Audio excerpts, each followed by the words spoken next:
গণমাধ্যম কার্যালয় ও সাংস্কৃতিক প্রতিষ্ঠানে হামলার প্রতিবাদ কর্মসূচিতে সংহতি জানিয়ে অপশক্তিকে ঐক্যবদ্ধভাবে রুখে দেওয়ার আহ্বান জানিয়েছেন বিভিন্ন রাজনৈতিক দলের নেতারা। মব সন্ত্রাস রোধে সরকারের ভূমিকার তীব্র সমালোচনা করে এই পরিস্থিতি থেকে উত্তরণে নির্বাচিত সরকারের প্রয়োজনীয়তা তুলে ধরেন নাগরিক সমাজের প্রতিনিধিরা। ডেইলি স্টার সম্পাদক মাহফুজ আনামের দাবি, শুধু ভবন পোড়াতে নয়, হামলাকারীরা সেদিন সাংবাদিকদেরও হত্যা করতে এসেছিলেন। অনুষ্ঠানে জানুয়ারিতে ঢাকায় সাংবাদিকদের মহাসম্মেলনের ঘোষণা দেন নোয়াব সভাপতি। নতুন ব্লেন্ডে আরো রিচ অ্যারোমায় সেলন ফ্যামিলি ব্লেন্ড টে। রাজনৈতিক মতভিন্নতা, আদর্শিক লড়াই কিংবা পছন্দ অপছন্দের তালিকা সরিয়ে একসাথে প্রতিবাদী সভায় হাজির বিভিন্ন রাজনৈতিক দল, মত আর পথের মানুষ। সচরাচর যার দেখা মেলে না খুব একটা। এর আগে গণমাধ্যমে হামলার ঘটনায় সম্পাদক পরিষদ ও সংবাদপত্র মালিকদের সংগঠন নোয়াবের যৌথ প্রতিবাদ কর্মসূচিতে সংহতি জানাতে আসেন বিভিন্ন রাজনৈতিক দলের নেতারা, ছিলেন নাগরিক সমাজের প্রতিনিধি। ফায়ার ব্রিগেডকে আসতে দেওয়া হয় নাই, এটার মানে কি? They didn't only want to burn the building, they wanted to murder. মত প্রকাশ তো অনেক দূর হয়ে গেছে, এখন বেঁচে থাকার অধিকারের ব্যাপারে এসে গেছে।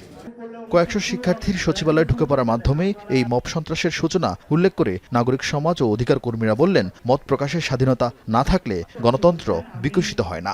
এই যে বাংলাদেশের মানুষ জাতীয় নিরাপত্তার ঝুঁকির সম্মুখীন, এটি রেখে এই কর্তৃপক্ষ কোনো আলোচনা করেছেন এবং এই নিরাপত্তার অভাবটাকেও ওনারা বহুভাবে ব্যাখ্যা করেছেন। এটা নারীদের ক্ষেত্রে সত্য, ধর্মীয় সংখ্যালঘুদের ক্ষেত্রে সত্য। আবার যাতে গণমাধ্যমের মাধ্যমে যারা কাজ করে সবাইকে ভীতি দেখাবার জন্য। এরাই হয়তো প্রথম না এবং এরাই শেষ না, সেজন্য আমাদের সবাইকে একসাথে দাঁড়ানোর জন্য সবাইকে ধন্যবাদ।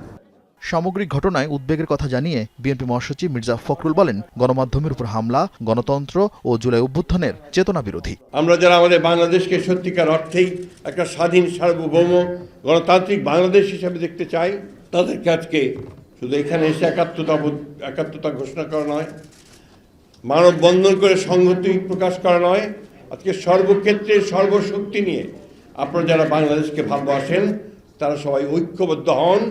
এই অপশক্তিকে রুখে দিতে হবে। হামলাকে কেবল রাজনৈতিকভাবে না দেখার আহ্বান ছিল এহসানুল মাহবুব জুবায়েরের। আর নাহিদ ইসলাম বললেন, পুরো ঘটনাই নির্বাচন বাধাগ্রস্ত করার পরিকল্পিত অপচেষ্টা। সরকারের ভিতরের একটা অংশের এখানে সংশ্লিষ্টতা রয়েছে, সমাজে এটার পক্ষে সম্মতি তৈরি করা হয়েছিল অনেক দিন ধরেই, এবং এটার সাথে রাজনৈতিক ব্যাকআপও আছে। এখন যেটা হচ্ছে, এটা সম্পূর্ণভাবে পরিকল্পিত অপরাধ হচ্ছে, এবং এটা পুরো দেশের রাজনীতি, নির্বাচন, সেটাকে একদিকে নিয়ে যাওয়ার জন্য এই পরিকল্পনা। তাদেরকে আইনের মুখোমুখি করা উচিত, তাদেরকে শাস্তির মুখোমুখি করা উচিত। এটি কোনো রাজনৈতিক দিক বিবেচনা করলে শুধু আলোচনা করলেই হবে না, এটার সাথে গভীর ষড়যন্ত্র জড়িত। অনুষ্ঠানে সংগতি জানান সাংবাদিকদের বিভিন্ন সংগঠনের নেতারা। অগণতান্ত্রিক শক্তিসমূহকে দেখানোর প্রয়োজন যে গণতন্ত্র বিকাশের জন্য সংবাদ মাধ্যম প্রতিষ্ঠানগুলোর বিকাশের স্বার্থে এই দেশের চিন্তাশীল সব মানুষেরা, সকল পেশার মানুষেরা সংঘবদ্ধ আছেন। জানুয়ারির মাঝামাঝি টাইমে আমরা একটা মহাসম্মেলন করব। সেই মহাসম্মেলনের মাধ্যমে আমাদের পরবর্তী কর্মসূচি আমরা ঘোষণা করব। বিভিন্ন ব্যবসায়ী সংগঠনের নেতারাও কর্মসূচিতে সংহতি জানিয়ে দ্রুত নির্বাচিত সরকারের দিকে ধাবিত হওয়ার তাগিদ দেন। সচিবালয় থেকে যে শুরু হয়েছে। আরিফিন শাকিল, যমুনা নিউজ, ঢাকা।